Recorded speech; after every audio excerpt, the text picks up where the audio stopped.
3, Episode 6. So, Episode 6. The plot is that Christine Johnson and her men have discovered the meaning of the artifact in that it can predict anomalies, and therefore she decides to take her military unit into the Ark and overtake the Ark. So Lester is removed from his position, and Connor, Abby, Danny and Sarah have to evacuate to this safe house until it is safe to return. But an anomaly opens and they get attacked by terror birds, which are these kind of big giant prehistoric bird-like creatures. And from then on it's a big chase throughout, and that is it. So, Episode 6. There's not really much to say about this one. It is really good. I mean, it always impressed me as a kid when I first saw it. It was always one that really impressed me, and watching it now, it was still impressive. The plot is basic, but it works. This episode, more so than probably any of the others, offers action. It offers the most action, I think, which is great. You know, this great action spectacle. The first half of the episode is this kind of slow build-up, and things are intensifying. With Christine Johnson and the team trying to discover the artifact, discover what the artifact can do, and when they discover it, it's a great moment as well. And so yeah, but it's really thrilling when they get to the safe house and they get attacked by the terror birds. It's literally just the four of them. It's Danny, Connor, Abby and Sarah on their own, fighting these birds, and it feels different to the previous few episodes. I mean, they can't really call for backup at all. They don't have many options. Lester's not available, so it raises the stakes, and it makes the situation that much more intense, because what do? They've only got four of them, and they can't die. So they don't want to die. So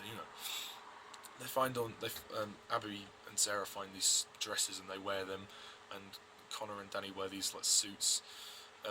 There's a lovely moment, which actually they use for the opening sequence, where they have Connor and Abby dancing, and they have that old music playing. It's just a lovely moment. It's really nice to sort of see those moments, to just appreciate the characters in the show. This episode isn't just a big action fest. There is some great character moments, which I was happy about, because I used to remember, from trying to remember the episode before I watched it, it was like, I don't remember much about it apart from the action. So there's a fantastic car chase where Danny's on the back of the truck, and he's trying to hit the creatures, he's trying to attack the creatures, but they, in the end, and then they crash the car by accident, of course. And this episode is paced, briskly as hell. I mean, it is one of the most well-paced episodes of Primeval. It is that quick. And I really like Danny Quinn in this episode. Danny Quinn's really good. He really takes control. He's assertive, and he's always taking control of the situation, which is great, as a team leader should. I mean, obviously, he's basically making rash decisions, like, spur-of-the-moment decisions, but at least he's being a leader. He's being a good leader, which is good. Connor is great in this episode too. Here, he's very courageous. He saves Danny from the birds, which is good, and him and Abby have some nice moments too. Sarah is great in this episode. Sarah is fantastic. She does a lot more here, and her role in this has become a lot more pivotal than it was in the first half of the series, which I'm happy about, because the first half of the series she didn't really do anything. I mean, she did in episode 1 and 5, but for 2, 3 and 4 she didn't do anything. So yeah, it's nice to see Laila Rouass get more to do, which is great. I also like the I suppose you could say the political side of the plot, with Christine Johnson kind of coming in and taking over the Ark. It's interesting, and at the end it's very funny when Becca reveals that he recorded Christine's comment about the minister, and it was something like, the minister is a like a feeble man. Do you really think I'm going to let somebody with the IQ of a vegetable tell me how to do my job? Something like that. And of course, yeah, Lester comes in and says, "Oh, the minister did seem rather upset." So yeah, when Lester is basically reinstated and Christine walks out of the building, they play that song and everyone's clapping at Lester and cheering. It's a great moment for Lester as well, because Lester feels like, oh, you know, I'm the boss now. I'm the boss again. People respect me as the boss now. That's great. There's not really much to say in terms of the plot. It is basically kind of, you know, it's not a very huge step in the plot. Also, Abby's brother Jack, I forgot to mention this, he had his friends around and he accidentally he gambles on Rex and he loses it to his friend. So yeah, Rex is taken again.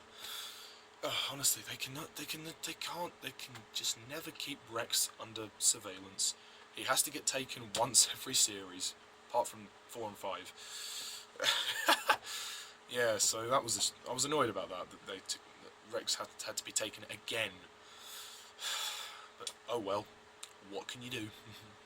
Yeah, that part annoyed me. I'm not really the biggest fan of Abby's brother Jack. I don't see why he's in the series. He's kind of pointless, really, when you think about it. In the actual story arc of the series, what does he actually do? Well, yeah, I mean, he gets more to do in episode 8. I believe it's episode 8 anyway. I mean, yeah, he gets expanded upon a bit more, but at the same time, you just think, what's the point? I'll delve more into Jack Maitland in the couple of reviews on. The Terror Birds look fantastic, and I think the CGI and visual effects are just brilliant, and the action is so good. Like, it's one of the most blockbustery episodes of the show, one of the most cinematic episodes, and I mean, they're all pretty great for what they are, all the episodes, in terms of cinematic spectacle. But this one, I feel, has it more than some of the others. I mean, Series 3 is the one that offers the most spectacle. It tries to be epic, I mean, considering that it's 10 episodes long, and yeah, they had a bigger budget, they went bigger and better, and, you know, in this case it worked. For episode 6, it worked, and it's great.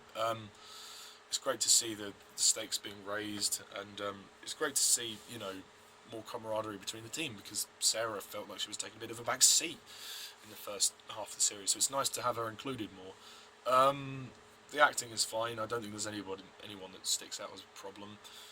Becca's quite good in this episode. He's quite good. I mean, he doesn't do much, but you know, towards the end, he manages to get Johnson out of the arc. So, you know, good on Becca for that. Good on Becca.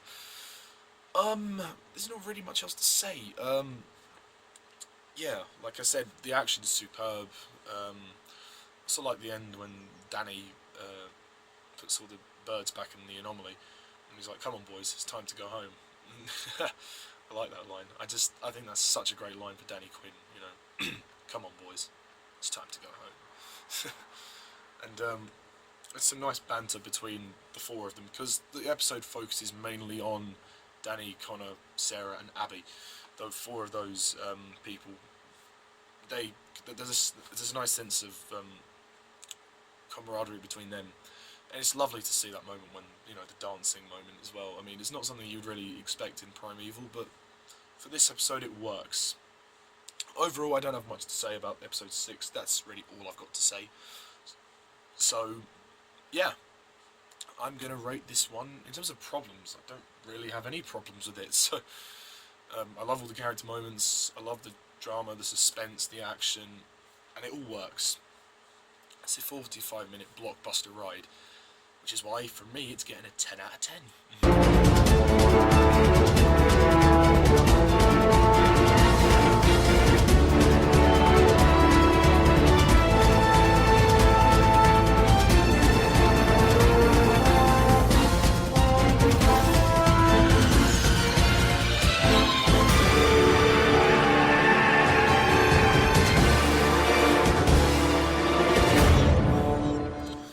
Yeah, didn't expect to rate it 10, but there we go.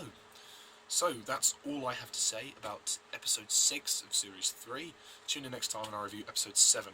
And yeah, it's taking time, but we'll get to the finale eventually. Anyway, thank you all for watching. As always, I'm Mr. Thomas. See ya.